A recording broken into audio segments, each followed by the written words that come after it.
So during training camp yesterday, or OTAs, mini camp, whatever you want to say, Deshaun Watson was asked about – I just did all three, I understand. Yeah. I just combined all three into one. Mini camp. Yeah, mini camp. Deshaun Watson was asked, what do you like about this offense? How do you see yourself progressing? And he said, everything's brand new. So I want you guys to put on your artist hats and give me your best version of Picasso of what the perfect Browns offense in your mind looks like for this upcoming season. The perfect Browns offense for me is about 62% throwing the ball. I know I got Nick Chubb, but you know what? I'm going to give Nick Chubb his 18 carries. And No, 20. It's got to be 20. They're not going to win. No, they can't win if you don't get 20 carries. You're right. It's got to be 20. That's right. Fair point. But I'm going to, yes, that absurd stat. I want 18 carries for Nick Chubb, and then I'm going pass happy the rest of the way. Then, if I'm up in the fourth quarter, then I, run out the game with Nick Chubb, which is why they won the games. He carried 20 times because they were winning, and he ran out the clock. But I digress. I want to see an offense where the receivers are catching the ball going towards the end zone and not coming back to the line of scrimmage. Guys are catching the ball on the run so we can get some yak. Yards after the catch have been an elusive thing for the Cleveland Browns. Seems like every time every time you catch a ball with past quarterbacks, guys are falling down. They have to jump up to catch it. They're running back to the line of scrimmage. I want to see these guys on the move where they catch the ball. A guy like Elijah Moore, who's got really good speed, can take the ball, take off, because the Browns don't get enough chunk plays in the passing game. That's been a flaw for this offense, not just in Kevin Stefanski's tenure, but basically forever. That the Browns were not a big chunk play on offense, probably since Derek Anderson, that 1 year with DA. And it's been missing, and it's part of the reason the Browns lose a lot of games. If that part of the offense happens this year, which I think this team is capable of with their quarterback and the upgrades at wide receiver, and their tight end too, then the Browns will – if that happens, the Browns will be a very successful team this year. So that's my dream offense for the Browns. Well, listen, my dream offense is I want to see some 10 personnel. I want to see some 11 personnel. My dream scenario is coming out with – see, my base formation would have 3 receivers in it and a tight end.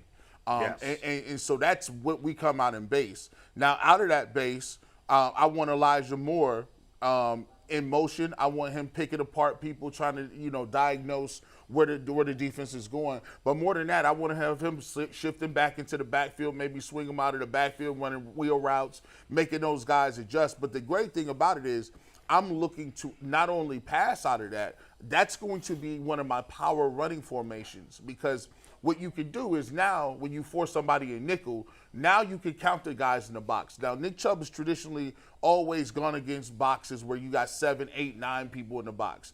If you come out with 3 wide receiver sets and a tight end that can move vertically like David Njoku, now you have an opportunity where now you may only have 4 or 5 guys in the box. Now you can't count on somebody making a one-on-one tackle with Nick Chubb, and he's going to break at least one. So now you have to pick your poison. Either Deshaun Watson can throw the ball downfield vertically, he can pull the ball and run, he can run some little quick orbit motion and swing passes with Goodwin. He can do that with Elijah Moore. You can find guys over the middle. And if you're using David Njoku on vertical routes and post and corner routes, I need the Travis Kelce playbook. That's what I need. I don't need him running those sit-down routes, Bull, like you talked about. Yeah. No 4-yard button hooks, and that ain't what we're looking for. And on top of it, now that opens up everything on the outside. I think Donovan Peoples-Jones will run more of the route tree. I just like the fact that vertical, if you can spread guys vertical, now you can run some of the underneath stuff. And for God's sakes, when I watch the 4 o'clock games, I see people wide open, Jason. Wide open, just running free. Just know that they run so free it feel like they ain't got no bills.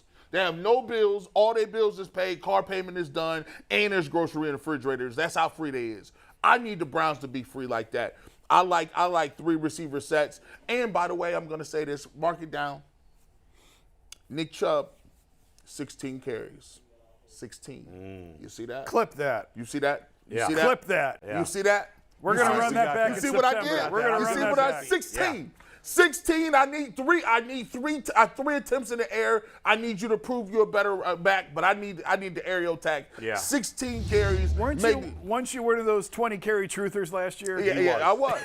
I was. Listen.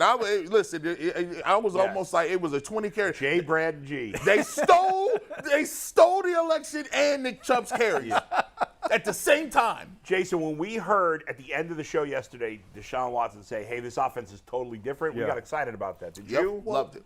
No, duh. Loved it. Yes, of course it's going to be different. But until you hear that, No, there's part of you we've that's been saying it. How many times have I told you? I hear you. Kevin's going to sit down with Deshaun, and they're going to run through 45 plays. You like this one? Great, it's in. You don't like that one? It's out. It was always going to look totally different. It better look totally different. It better. He had Baker Mayfield and Jacoby Brissett's playbook before. This is going to look different. It has to look different. I want to see Deshaun around 70% completion percentage. That's sort of the new elite mark among NFL quarterbacks. It was an insane number to think about a few years ago.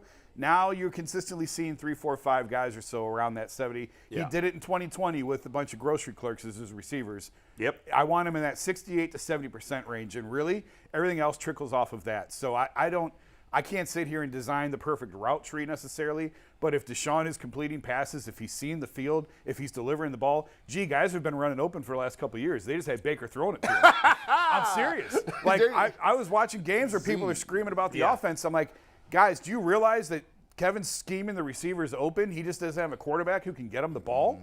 So if Deshaun returns to that right there, you see 67% completion percentage. I want it higher than that, 68, 69, 70, somewhere in that range. By the way, everything else is going to fall into place. You know who led the league in completion percentage last year?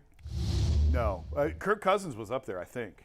Geno Smith. Oh, wow. Go 69.9. So nobody was over 70 last year? Nope. Because generally, it seems the last few years, there's been 2 or 3 quarterbacks in that 70% I mean, he was range. close. So in 20, no. Generally, because I always look at this, at like week 8, week 9, there's like 7, 8, 9 guys over 70%, and you're like, oh my God, this is incredible. And then by the end of the year, it's usually down to 2 or 3. So last year, Jason, 4 quarterbacks had a 68 completion percentage or higher, and 3 of those 4 played the full season. Stafford only played 9 games. Back in 2021, Joe Burrow did complete 70.4% of his passes, and then 5 others had over 68 completion percentage. Tua was at 67.8, so he's right on the precipice, as was Mac Jones. Yeah, I think 68's the number. Yeah. But Drew Brees one year was well over 70, I think. 13 quarterbacks in 21 had 67 completion percentage and/or higher. And then real quick, just for fun, we'll go back to 2020. 3 quarterbacks were over 70, including Deshaun Watson, Drew Brees, and Aaron Rodgers, who completed 71%. And that same season, 8 quarterbacks were 68% or higher. So 68 seems to be I think 69, you don't want to be just in the top 13. You want to be near the top of the top 13. You beat me to it. 69%. Nice. So, anywhere in that 68 to 70 range. That's what he needs to be. That's where he needs to be. Yeah. And he can get there if Elijah Moore's tearing the top out of the defense. I think there is a place for Cedric Tillman. We've talked about it. I know he's a 3rd rounder. I know you have no idea what you're getting out of that. The Browns seem to like him better than the other receiver out of Tennessee, even if they had their pick of both. I don't know that he's so much a yak guy that you were talking about earlier. I think he is a catch, and that's where it's going to. Right. But still, guys who can freelance in this offense, guys who can, when a play breaks down, who can come back to the ball, who can get themselves open. I think that's a big key this year. Deshaun wants to make something happen, move out of the pocket, keep a play alive. Well, he's got to have a receiver who can sort of dance with him and knows the steps. So, but it all starts with Deshaun and how he's seeing the field, where he's going with it, and if he's completing passes or not. Yeah, no doubt about it. I think the bottom line from all of us is the passing game has got to be dynamic. Yeah. The teams that win generally have dynamic pass offenses. Yes. And AVP said it at OTAs last week. That chunk plays and driving the ball down the field is a big focus and a big emphasis on this season, which it has to. It's sort of a no-brainer. I mean, it's good he's saying it, whatever, but it's sort of it better be. Like, that's the whole reason that you're putting this together the way that you are. And it's hard to do that being a run-heavy team. And, most run-heavy teams these days don't have success in the playoffs. Tennessee hasn't. Baltimore hasn't. You limit your possessions, right? Like, and that works and that seems great. But what happens is you're counting on your defense, stopping somebody if you limit their possessions. Patrick Mahomes, yeah, you might not stop him on. You may actually stop him the first couple snaps or the first couple quarters or even a half. But he's going to put drives together, and he's going to put when he puts those 7 up. Yeah. Now you've been taking the air out of the football the whole doggone game, and now you got to have a counter. Right. And if you're not built for that, it's not hard to work. come back when you're a running team. Yeah. And when you have teams like Kansas City, Buffalo, and Cincinnati, who are as prolific offensively, and that's not even including the Jaguars, whose offense is really good, and they're the comfortable. Chargers, who have not done anything in the playoffs, but they got a really talented offense. I mean, Miami, if Tua is healthy, how good could they be offensively? The Jets, if Aaron Rodgers has gas still left in the tank, could be really good. There's a lot of big-time pass offenses in this conference, and you've got to be able to keep up with them. The Browns got to throw the ball a lot. They got to throw the ball a lot to win. We'll see if they're capable of it. They should be. But you're right. Watson's got to be close to that 70% mark. That's where we expect him to be. If he's down around 62, that's a huge problem. 3%, nope, it's a problem. Yep. Go ahead, Mikey. One thing real quick. You mentioned Cedric Tillman. This was not in the rundown, but I was talking to my buddy. I think I've told you guys, but I worked in Tennessee right outside Knoxville when I first got into TV. Before Tillman was there, but I know a bunch of the people who still cover Tennessee. And Tillman came up, and we were talking about the Tillman-Hyatt, who was better, who was whatnot. Right. Very different skill sets. But he said that Tillman's sophomore year, so he was injured this most recent year, only played in, I believe, 7 games. It was kind of banged up. His sophomore year, he said that's the best season I've seen. I remember seeing from a Tennessee receiver up close and personal. He's covering the team for 22 or 23 years now. Yeah. Since 2000, so this will be his 23rd football season. Yeah. Was the best receiver season he could remember seeing in person, and the most impressive considering the teams that he went off against, which were Alabama, Georgia, and some of the toughest teams in their schedule. He's like, I don't remember seeing a person or a receiver in that Tennessee orange uniform come in against the caliber of opponent and put up numbers like that as consistently as Tillman did. And he swears that this guy's going to be a stud in the NFL. Big all right, listen, we all hope it happens. Just wanted to throw that out there. I think we got to realize that there's a lot that's got to be proven. Yes. Elijah Moore. More than fair. Elijah Moore was drafted high, but he's got 900 yards in 2 seasons. Yeah. He had his opportunity with the Jets, and he didn't make the most of it. Now, it's soured, and now he's got an opportunity here. I like the trade. I've always thought the guy had a lot of potential, but right now it's just potential. And same thing for this kid. So, we'll see. There was some hype and excitement for David Bell last year, and it went nowhere. Yep. And I'm not giving up on him yet either because it's only 1 season. But Jason, is he a lock to make this roster? Yeah, I think so. Yeah, for at least one more year. I think David Bell's on this team. They just drafted him in the 3rd round last year. And if Anthony Schwartz can stick around for a second year, David Bell can now stick they have around better for a talent second at the year. position, Sure, but still. Well, I mean, it's less of a David Bell thing, more of a numbers. They just have a bunch of you receivers. got they could keep 7. They could Cooper, keep 7. DPJ, Elijah Moore, what's Tillman. the kid? Tillman. They just is drafted 4. Tillman. Right, so that's 4 definites. Right. Marquise Goodwin. I don't know that Marquise Goodwin is definitely on the team. I think he is. You think he is? I wouldn't say definitely, but I think he is. It's not like he's done much in his career. He's a speed guy, but he's old and he hasn't done much. I mean, is it him or Schwartz? You got to have some speed. Schwartz is not on. No, Schwartz is not going to be on the team. So yeah, I don't think. Man, I can't think of anybody's name right now. Jakeem Grant. I don't think he's definitely. On I got the team. laughed off the set when I said he was not making this team. Laughed off the set by who? Off this set. Not by me. No, I don't think you were here that day. He's not making this team. Jakeem Grant's not. Yeah, and yeah. they just Jakeem changed Grant's the from the rules. chopping They don't even take kickoffs back. Because Jakeem Grant is just a return guy, and they've got other options. So I don't. So I would think so. So Godwin's 5, David Bell's 6. Who else are we talking about? Why wouldn't he make the if team? they brought in Hopkins. Well, they brought in Hopkins. Then it turns into a numbers game. Well, but right out, we were going to say it's a long shot. So Cooper, Moore, DPJ, Tillman, Goodwin, Bell. That's your 6. That's and if your they 6. keep a 7, then it might be Jakeem Maybe Grant. it is Jakeem Grant, Yeah. but I don't think he makes. Who else is in the? I mean, Schwartz is not going to be on the team. Who else would be in that competition? I was just asking for another just guy. Throwing out a question to you guys. There was another receiver. Who was the receiver who had like 100 to 200 yards last year? Another rookie. Mike Harley? Well, he tore his Achilles, though. I don't know. Michael Woods. Michael Woods. Who got hurt, though. Remember, he tore his... he's hurt. Oh, his he's out for ACL the year, too? Achilles. He's out for the year. Yeah. All right, so I think we know. If they keep 6, we know who the 6 are going to be. If they keep a 7th, maybe Jakeem Grant or Or maybe Anthony Schwartz is the. What would be the point of keeping Anthony Schwartz as the seventh wide receiver? If you're going to keep a seventh receiver, it's going to be a guy who can play special teams. And that's not Anthony Schwartz, really. So I don't think there's any way he's on the team unless the team has a bunch of injuries, which that would be a disaster. All right, a lot of other players spoke yesterday at Browns minicamp. We do, and before we get to that, though, Jason, you were at minicamp yesterday. Yeah. I know you spent a lot of time watching Watson. Anything outside of Watson that stood out that you want to touch on before we get to the last part of this Browns conversation? Cade York looked good. Really? I joked. I said, if High-pressure kicks. If we could call timeout during Browns games, home games, move everyone to Berea, put him on the practice field, right, he'd make every kick. Every kick. He was 5 of 6. The miss he had was really bad, but the 5 makes were right down the middle. So, I mean, again, I spend most of the time watching Deshaun, but I did notice the Cade thing.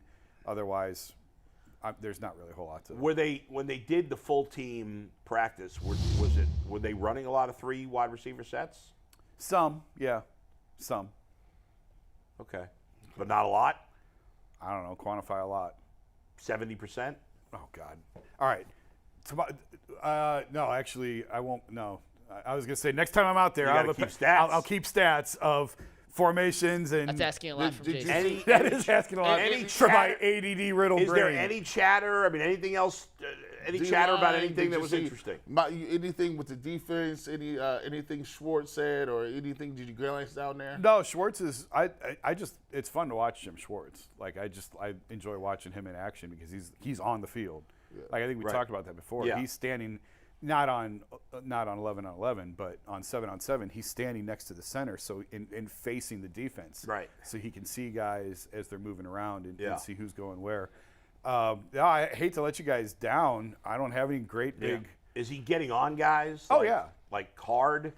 I heard it, and Jason, you could please confirm this, but I heard if there was a live camera around Jim Schwartz during a practice, you would not be able to audibly hear any word because it would just be the tone-deaf, explicit word beep the entire love time. It. Yeah, he gets after it. Love it. I love that. He was yelling at the coaches. I had someone else tell me he was yelling at the coaches because they were in the way. He couldn't see, and he was telling the coaches, get off the field so I could see the players. Yell at the assistant coaches. So, yeah, he's fiery. He's good. He's fun. They need that. I agree. Because Kevin's such a vanilla guy. Yeah, you need the other coach to be a little fiery. Jim Schwartz is a little bit of a red ass. I like that.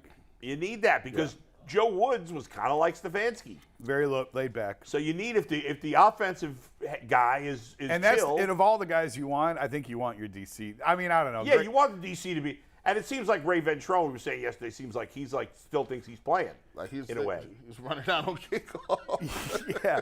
He was talking last week about why he cut his hair. It was funny. He said he just didn't have time anymore to take care of it. But he does still have very much a player's mentality. Yeah. That's good. Yeah. I like it. Did you see DeQuell out there? Was he back this week? I did not see him. That doesn't mean he wasn't there, but I did not see him yesterday.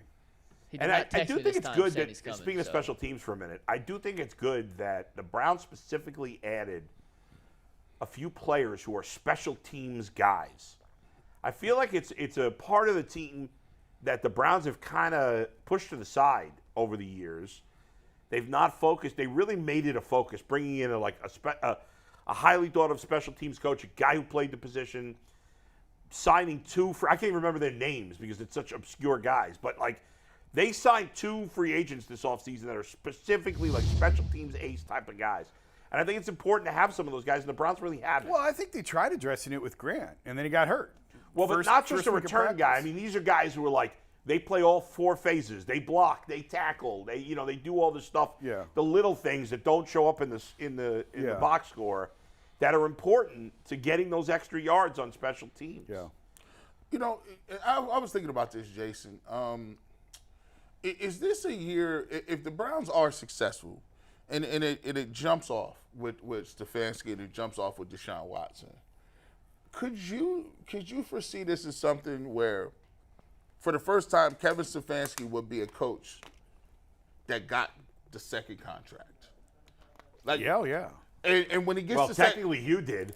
But we didn't count that. But he showed no promise. It was a 1-year extension. Yes, for Hugh. But do you think if Kevin Stefanski they come out, they do great this year, you get to the second year, he gets the extension, Do you think this could be like the first time you would actually say, like, okay, the Browns are set up for now some sort of success because they made it through the storm? So to speak? I mean, if they do well this year, I would imagine he would get another 4-year extension. I'll make this bold statement because this is crazy in Browns history. Yeah.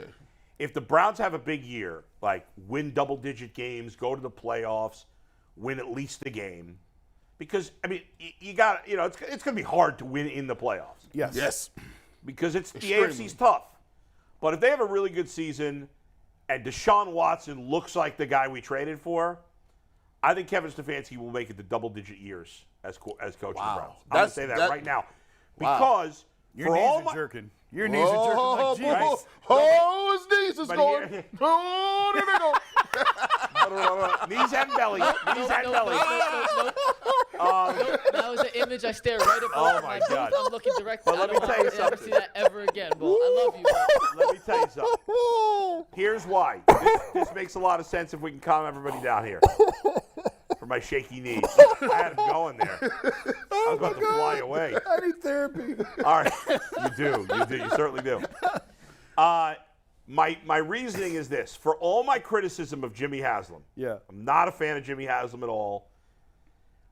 You said something the other day that I actually agree with. I think he is dying to be like the Steelers and have a coach that's there forever. Yes. Yeah. But he's done such a shitty job at picking coaches Yeah.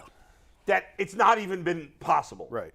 So if Kevin Stefanski takes this team to the playoffs for the second time in 4 years, and most importantly, he gets the most talented quarterback in the history of the franchise to play like the most talented quarterback in the history of the franchise, they're locked in together. Yeah. And he's not – it would have to fall apart so bad for him to get fired Well, after you're that. talking about in year 4, if things go well, Yeah. he'll make it to year 10. I'm saying. That's a really long Hey, bridge. that's why it's a – With no gas stations. See, I read Connor Orr's article on SI about bold predictions, 100 bold predictions, and about 13 of them were bold. That is if you're going to certainly make a bold prediction, saying a Browns coach is going to make it to year 10, that's a bold prediction. I could foresee too many disasters in year 6, 7, and 8 certainly. to believe that 100%. because of what happens in year 4, he's going to make it to year 10. Hey, if it's That's why it's a bold prediction. if I hope you're right. I hope you're right. It's great for the franchise if Yes. I'm right. If that aerial attack happens, where the Cleveland Browns they step into this century and they vertically throw the ball, people will go crazy. People will go crazy, man. Yeah. They're gonna go nuts. How many coaches have made it to 10 years, current coaches with the same team? Belichick, Tomlin, Harbaugh, Harbaugh. Pete Carroll. Has Andy Reid hadn't been there 10 years? I don't think so. He might have. Andy Reid got – that's a good question. I don't think so. Give me one sec. Was Sean Payton, before he left New Orleans, he was there 10 years, wasn't he? No. Peyton was there 10 years. Was he? Yes. 10 years. 10 years is. This will be Andy Reid's That's a 10th milestone. season, This by the is his way. 10th. Okay. All right, It's a so- small group. That's small an group. That's a accomplishment lot. today. That's a I mean, huge but Marvin accomplishment. Lewis was in Cincinnati for almost 20 years. Yeah. And I lied. Sean Payton only made it 8 years in New Orleans. And to your point, Bull, Yeah. I've mentioned this a couple times when we sat with Jimmy and D at the owners' meetings last year, not this past couple right, months, right. Yeah. after they signed Deshaun. And Jimmy told me, when he went to Pittsburgh, they had Kevin Colbert, Mike Tomlin, and Ben Roethlisberger Right. at the 3 most important That's what he positions in the wants. franchise. That's what he's trying to get to. And if they can do it with Deshaun, Kevin, and Andrew Berry, yes, he would be ecstatic. And I've said it before. He doesn't want to keep firing people. He's embarrassed by it. By As he should be. And the fact that they did give Hugh an extension coming off a winless season tells you how desperate he is for some sort of stability. So, yeah, any chance that they have, any reason that they have to hold on to these guys, they're going to. And that's why, I when I look at the schedule, I look at it and go, oh, God, this is set up for a bye-week firing of like a blowout. It is. Right. With the difficult teams stacked on top of each other and the early bye, I look at this and go, man, this isn't good. I mean, but I hope it doesn't come to that. Well, you think about it. I mean, this is – I feel like I've said this before, but I'll say it again. It is the most critical year by far in recent Browns franchise history. Because Absolutely. This schedule is either crazy. Deshaun Watson is going to finally be the quarterback that is the great quarterback for the Browns for a while, and they're winning and they're in the mix every year, or he just has lost it he's a disaster and everyone gets fired. The extremes, like if it goes well, it's not as crazy as it seems. It's not crazy to say Stefanski and Berry and Watson could be here for the rest of the decade. Right. On the other hand, the coach and the GM could be fired by week 4. Hey, Mikey, can you pull up the first couple Especially weeks? the coach. If we talked last year about how critical the Carolina game was, and it felt like a massive game 1 for obvious reasons. This one also feels like a massive game 1 against Cincinnati because you got the Steelers. That's a Monday night game, right? At Pittsburgh on a Monday night in week 2. The schedule's hard. Titans should be a win, but the Ravens are never easy. That's never an easy game. No. If you're 1-3 at the bye week, what happens? You know what I mean? Like I think that they have more time than that, but I just don't. Right. I don't like the setup of that first 5 weeks. I hate it. It's set up for really It's disaster. tough. Now you do have the two of the 3 division games are at home, which is That nice. helps. And 3 That and 4 helps. overall at home. That week 1 game, it feels like now. Listen, they beat Carolina. It didn't matter because they just threw up all over their shoes. Yeah, right. In week 2, but if you lose to that Bengals team and then you got to go on the road to Pittsburgh on a Monday night, that seems like a really hard. Right. turnaround. On the There's other so hand, much if you pressure on win, week you'll feel 1. good about them Absolutely. going to Pittsburgh and absolutely. possibly being 3-0. If you come out of this thing 3-1, 4-0, forget knees shaking. Oh my God, yeah. Forget like the whole television, the house gonna be shaking. The city will break off. Bro, Yes. are you serious? Yeah. Like Cleveland will fall into the 3 lake and float to Canada. Yes, it will. It'll be an island. 3-0. Just listen, it's just 3 against the AFC North. Are you serious? Like people would go crazy. Like it would be they'd lead every story. It'd be a national headline. When is the last time the Browns went 3-0 in the division in the AFC North? 3-0 to start the season. When's the last time they went 3-0 to start the season? Well, haven't they lost 21 of 23? Yeah. Yeah. The last time they went 3-0 Probably the to start 80s. season. Probably the 80s. Like you get off to a start like that, they're gonna be thinking. I don't even know. I mean, I can't think of it off the top of my head. Go ahead, Mikey.